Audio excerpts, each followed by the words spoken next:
ভিডিওতে হোমিওপ্যাথিক আরো একটা ওষুধের ব্যাপারে কথা বলবো, যে ওষুধটার মেইন কাজটাই হলো মানুষের একদমই মালদার যেটাকে বলা হয়, গুজ্জদার যে বলা হয়, সেই জায়গাটার উপরে এই ওষুধটার প্রচণ্ড রকমের ক্রিয়া। এবং এই ওষুধটা এই জায়গায় যে সমস্যাগুলো হয় সবগুলো সমস্যার জন্যই এই ওষুধটা ব্যবহৃত হয় এবং অত্যন্ত কার্যকরী কিছু সমস্যা। এবং এই ওষুধটার ব্যাপারে বিস্তারিত কথা বলবো। ওষুধটার উৎস হলো আমাদের দেশের যে ঘৃতকুমারী আছে, আমরা যারা খেয়ে থাকি, তো সেই ঘৃতকুমারী থেকেই মূলত এই ওষুধটা তৈরি হয়। হোমিওপ্যাথিক এই ওষুধটির নাম হলো অ্যালো। তো এই অ্যালো ওষুধটা মূলত এমন একটা ওষুধ, এই ওষুধটা বহু রোগের জন্য ব্যবহৃত হলেও এটা প্রধানতম কাজই হলো আপনার এই মালদার যেটা আছে, এই মালদারে। এবং এই ওষুধটা হোমিওপ্যাথিতে আপনার এটাতে অন্তর্ভুক্ত হয়, প্রুভ হয় 1833 সালের দিকে। এবং এরপর থেকে এই ওষুধটি কিন্তু নিয়মিতভাবে ব্যবহৃত হচ্ছে।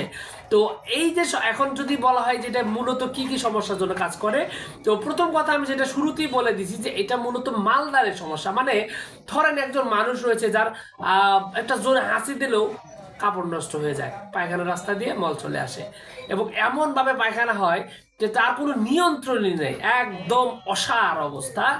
একটু জোরে বা একটু হাসি কাশি দিলেও তার কাপড় চোপড় নষ্ট হয়ে যায়, পায়খানা যখন তখন চাপ দেয়, যখন তখন হয়ে যায়, আর ধরে রাখার ক্ষমতাই নেই বা একদমই কম, টোটালি কমে গেছে। এরকম লক্ষণ থাকলে অ্যালো সবার আগে সর্বপ্রথম ব্যবহৃত হয়। এবং এই ওষুধটি এই রোগের জন্য একটা বলা চলে যে গুরুত্বপূর্ণ একটা ওষুধ। এছাড়াও যদি দেখা যায় যে পেটে অনেক বায়ু হয়, প্রচুর পরিমাণ বায়ু হয়, অস্বাভাবিক অতিরিক্ত বায়ু হয়, নিয়ন্ত্রণ করতে পারে না, তাদের ক্ষেত্রেও বলা চলে যে এই অ্যালো একটা গুরুত্বপূর্ণ ওষুধ।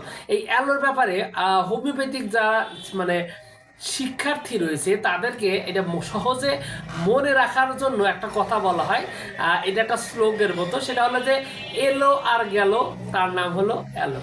মানে এই পায়খানা রাস্তায় যাদের একদমই নিয়ন্ত্রণের বাইরে, সেটা মল হোক, বায়ু হোক, যে কোনো কিছু হোক, এটা অসারতা রয়েছে, অসারে পায়খানা হয়, অসারে বায়ু হয়, প্রচুর পরিমাণে বায়ু হয়, নিয়ন্ত্রণ খুব খারাপ, এরকম লক্ষণ থাকলে হোমিওপ্যাথিক এই অ্যালো ওষুধটি ব্যবহৃত হয় এবং অ্যালো এই সমস্যার জন্য সমাধান করে। এছাড়াও এই অ্যালো কিন্তু আমাশার জন্য খুব ভালো রকমের কাজ করে, যাদের পুরাতন আমাশা রয়েছে এবং থোকা থোকা আম রয়েছে, তো তাদের ক্ষেত্রে কিন্তু এই অ্যালো একটা গুরুত্বপূর্ণ ওষুধ।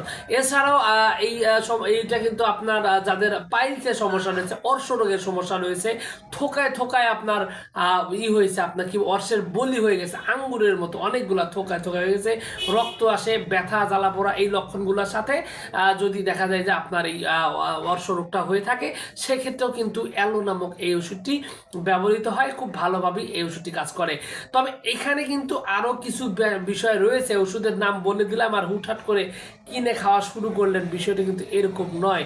কারণ এই ওষুধটির মাত্রা শক্তি হলো 6, সর্বনিম্ন 6 শক্তি থেকে শুরু করে 50 50 মিলিয়ন, বুঝতে পারছেন, প্রায় 5 কোটি পর্যন্ত এই ওষুধের পাওয়ার রয়েছে, শক্তি রয়েছে।